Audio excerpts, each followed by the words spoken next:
And I want to thank Deputy Harkin for putting the spotlight on these two issues. In 4.5 minutes I can't do justice to this, but I fully support the concepts behind this motion, and indeed she's drawn attention to the SRI report that was published in January, and she's read out the consequences of the policy that was brought in really by the PD's Fianna Fáil and the PD's leading Fianna Fáil going back. I've said this before, Minister, and I watched it.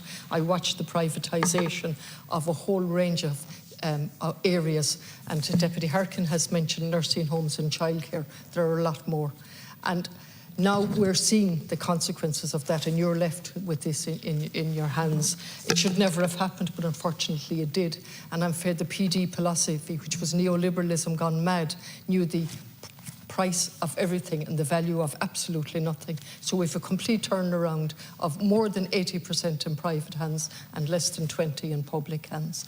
And then of that, we had an interesting presentation yesterday. I must mention them, the Alliance Supporting Nursing Homes. And I'm going to be coming back to you in relation to that, Minister, because they highlighted a number of significant issues. And I see you nodding, and I welcome that. And I'll come back. And they represent the smaller groups. Now, I have put my hands right up and I say I fully support a public model of childcare and public nursing homes. But of course there is room for smaller nursing homes as well in that space, and I've no difficulty with that. And indeed they pointed out since 2018 we've lost 65 nursing homes, and as is pointed out by them and by the SRI, most of them are in the outside of Dublin, in the regions, because obviously the profit isn't great enough for the bigger companies. And you yourself in your speech in January acknowledged that a small number of companies own, I think, 40% of the private nursing homes, all based on profit, all making a profit, and then we have the equity funds and the vulture fund. You mightn't use that word,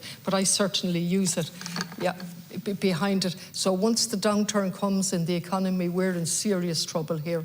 So while Deputy Harkin identified nursing homes and childcare, there are another number of core services if we're going to describe ourselves as a republic and function as a republic. And I'm on record for praising you, Minister, in relation to this, but your hands are full to undo this policy and turn it around. And of course there are practical ways of doing that first, and outside of my own area, but I have a particular connection with the person who set it up in Mulranny, the non-for-profit nursing home up there, and I said every opportunity I get I will mention it, because it's wonderful, the concept is wonderful, the practice was great, and it is struggling, and I know they've written to you. Then if I stay in my own constituency, we have Carrow with underutilised beds. Difficult to get the number, something from 13, it could be 80, depending on who you're listening to, but I won't exaggerate. There are at least 13 beds empty at any given time in the middle of the Gaeltacht for no reason.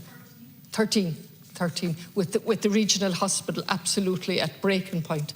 I know there's a commission of care set up, and however it's sort of pushing things. I welcome it. I'm looking forward to its report and its recommendations, but there's great urgency to that. We need to do something. And then just generally in relation to what's happening in terms of privatisation, it has led to huge problems. No continuity of care in relation to home care. And of course, we've never got the statutory right to care that you promised, that the government promised, part of the programme for government, I think. And I see that the Social Democrats have in an amending motion, and I fully agree with it.